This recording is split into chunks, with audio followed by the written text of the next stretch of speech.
신약성경 마태복음 21장 12절에서 22절까지의 말씀입니다. 우리 한 목소리로 함께 봉독하겠습니다.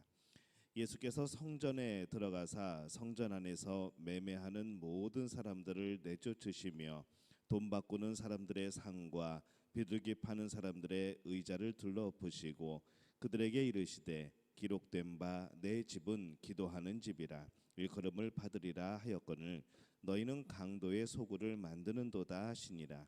맹인과 저는 자들이 성전에서 예수께 나오매 고쳐주시니 대제사장들과 서기관들이 예수께서 하시는 이상한 일과 또 성전에서 소리질러 호산나 다윗의 자손이여 하는 어린이들을 보고 노하여 예수께 말하되 그들이 하는 말을 듣느냐. 예수께서 이르시되 그렇다. 어린 아기와 젖먹이들의 입에서 나오는 찬미를 온전하게 하셨나이다 함을 너희가 읽어본 일이 없느냐 하시고 그들을 떠나 성 밖으로 베다니에 가서 거기에 유하시니라. 이른 아침에 성으로 들어오실 때에 시장하신지라 길가에서 한 무화과 나무를 보시고 그리로 가사 잎사귀 밖에 아무것도 찾지 못하시고 나무에게 이르시되 이제부터 영원토록 내가 열매를 맺지 못하리라 하시니 무화과 나무가 곧 마른지라. 제자들이 보고 이상히 여겨 이르되 무화과 나무가 어찌하여 곧 말랐나이까. 예수께서 대답하여 이르시되 내가 진실로 너희에게 이르노니 만일 너희가 믿음이 있고 의심하지 아니하면 이 무화과 나무에게 된 이런 일만 할 뿐 아니라 이 산더러 들려 바다에 던져지라 하여도 될 것이요 너희가 기도할 때에 무엇이든지 믿고 구하는 것은 다 받으리라 하시니라. 아멘. 할렐루야. 하나님의 은혜가 오늘 새벽에 하루의 첫 시간을 주 앞에 드리는 우리 믿음의 가족들에게 함께 하시기를 예수님의 이름으로 축원합니다. 오늘 이 말씀은 본질이 무엇인가에 대해서 말씀을 하고 있습니다.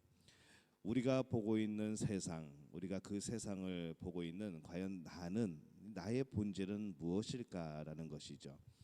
나는 하나님께서 창조하셨다는 것이고 아름답게 창조를 하셨다는 겁니다.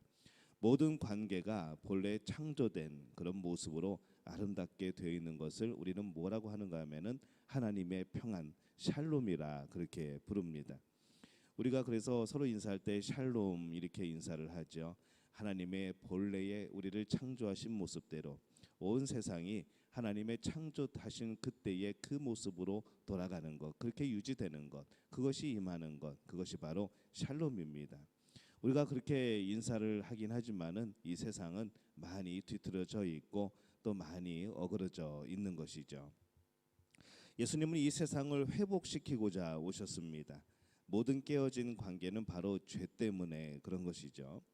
이 죄의 문제를 해결하기 위해서 이 땅에 예수님이 오십니다.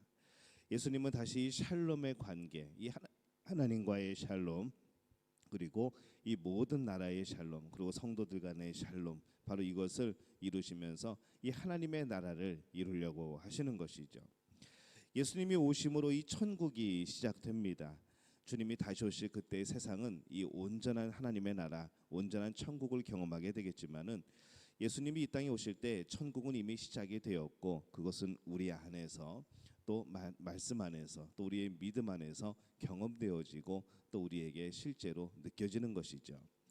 예수님은 이 땅에서 시작된 이 천국과 또 완성될 천국에 대해서 이 제자들을 가르치십니다.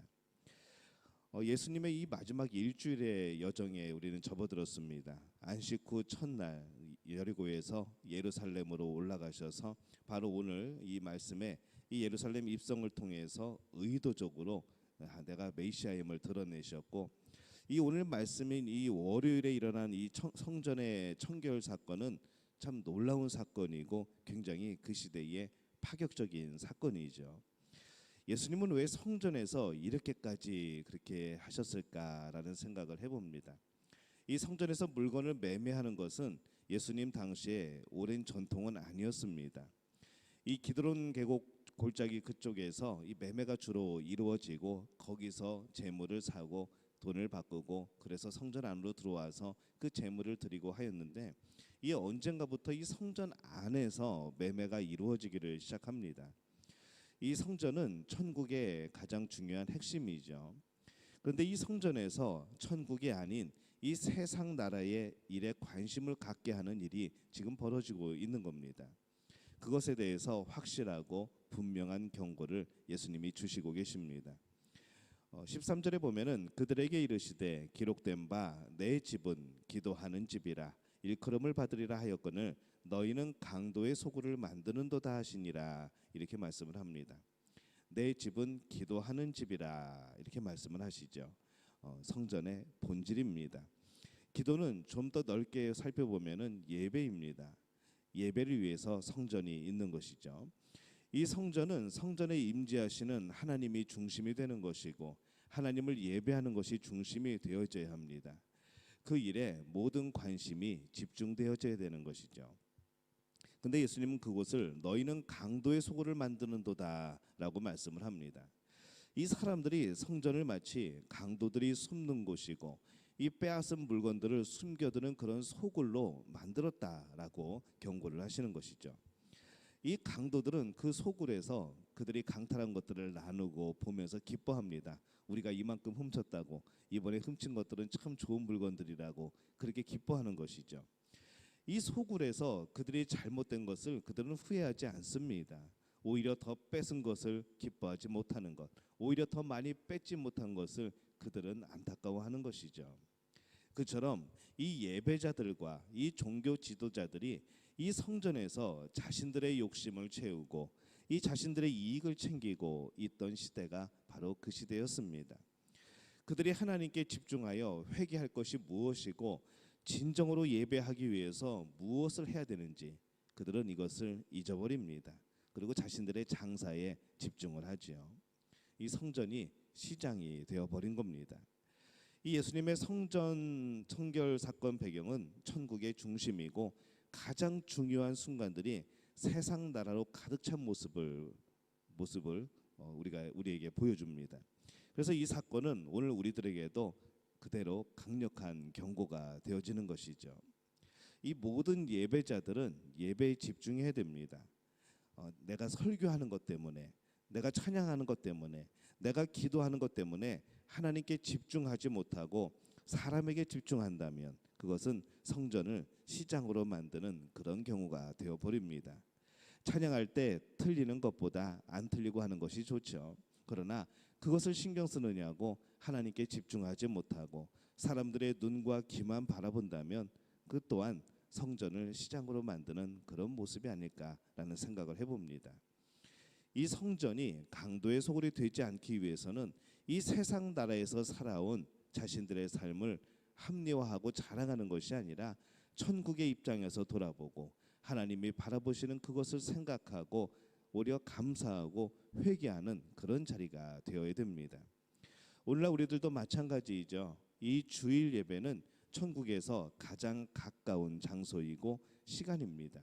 우리는 이 예배를 통하여서 하나님의 위대하심을 경험하고 내가 하나님의 자녀인 것을 확인하는 것이고 그것을 고백합니다. 하나님께 이루신 놀라운 구원의 역사에 대해서 그 한없는 은혜에 대해서 우리는 고백하고 찬양하는 것이 예배인 것이죠. 그리고 천국에서 날마다 벌어지는 매 순간마다 이어지는 이 하나님께 영광 돌리는 이것을 우리는 예배라고 부릅니다. 이 땅에서 성전에서 우리는 그것을 행하고 있습니다. 우리가 그렇지 않다고 한다면, 우리가 그렇게 누리지 못한다면, 그렇게 영광 돌리지 못한다면 이 성전은 더 이상 성전이 아니고 강도의 소굴이 되어버리는 겁니다.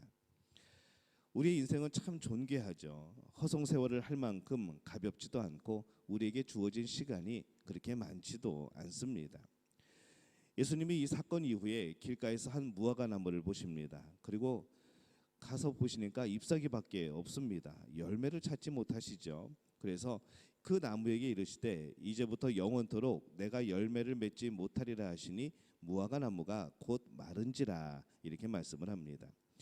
예수님은 이 성전 청결을 위해서 이른 아침에 예루살렘으로 들어가실 때에 길가에서 무화과 나무를 보신 것이죠.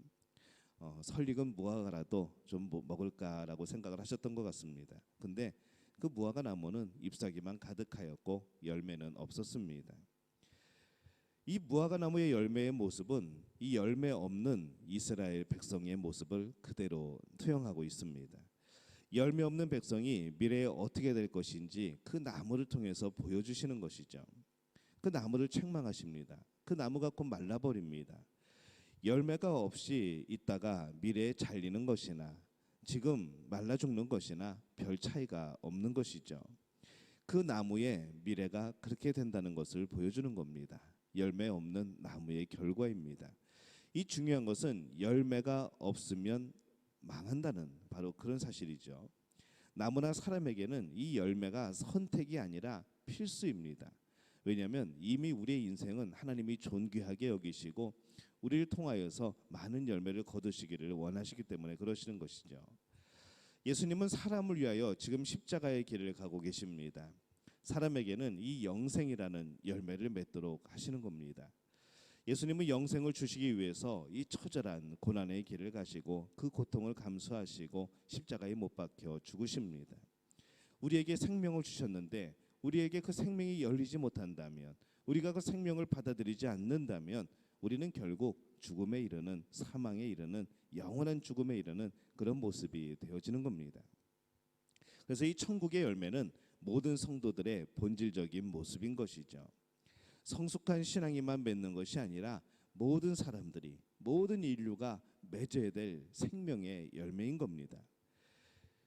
이 신앙인이 맺어야 하는 이 천국의 열매는 과연 무엇일까 생각을 해봅니다. 이 마태복음에서 이 두 나라가 계속하여서 서로 대조를 이루면서 나타나는 것을 봅니다. 세상 나라와 하나님의 나라이죠. 이 신앙인이 열매를 맺어야 하는 부분은 이 세상 나라가 아니라 바로 천국입니다. 하나님 나라의 열매를 맺는 겁니다. 천국인으로 살아가는 것이죠. 세상의 백성으로 살아가는 것이 아니라, 세상을 위하여 살아가는 것이 아니라 이 천국을 위하여 살아가는 것이고 천국의 백성을 위하여 살아가는 겁니다. 이 천국인으로서 열매를 맺는 것은 하나님 나라의 왕께 순종할 때 열리는 것이죠. 하나님께 순종할 때 천국을 살아가는 것이고, 그렇게 살아가게 될 때에 열매를 맺는 겁니다. 이 천국인의 열매를 맺기 위해서 우리가 해야 되는 일을 더 열심히 찾아서 해야 되는 것이죠. 힘을 다해서 우리는 그 길을 가야 합니다. 그것이 천국인이 가야 하는 그런 본질적인 삶의 모습입니다. 이 천국인으로서 본질의 길을 가야 되는데, 그 길을 가면서 우리는 늘 열매를 맺어야 됩니다. 열매를 맺기 위해서 노력해야 되지요. 열매를 맺기 위해서 때로는 싸워야 됩니다. 열매를 맺기 위해서 우리는 어려움도 이겨내야 되는 것이죠. 우리가 가야 하는 길은 존귀한 길이고 생명의 길이고 영광스러운 길입니다. 또 이 땅에서는 참 멀고도 또 험한 길이 될 겁니다. 고난의 길이 되는 것이죠. 우리 안에 죄는 쉽게 점령되지 않습니다. 우리는 계속 싸워서 우리 안에 있는 죄를 이기고 하나님께서 본래 창조하신 이 아름다운 우리의 모습을 회복하고 또 생명을 얻어서 우리가 영원한 천국에서 영원히 살아가는 그 복을 누려야 합니다. 우리 안에 천국이 펼쳐지고 있습니까? 여러분, 그 천국을 소망하며 살아가고 있습니까? 여러분은 천국의 백성입니까? 아니면 이 땅의 백성입니까? 우리가 날마다 내가 어디에 속한 사람인가를 생각하며 살아가시기를 바랍니다. 천국에서의 일꾼이 되시기를 바랍니다. 천국에 유익이 되는 사람들이 되시기를 바랍니다. 우리 믿음교회가, 또 우리 믿음의 가족들이 하나님이 우리를 창조하신 그 본질, 우리 교회를 세우신 그 본질을 회복하고 영원한 천국의 일꾼들이 되어지는 놀라운 역사를 경험하게 되시기를 예수님의 이름으로 축원합니다.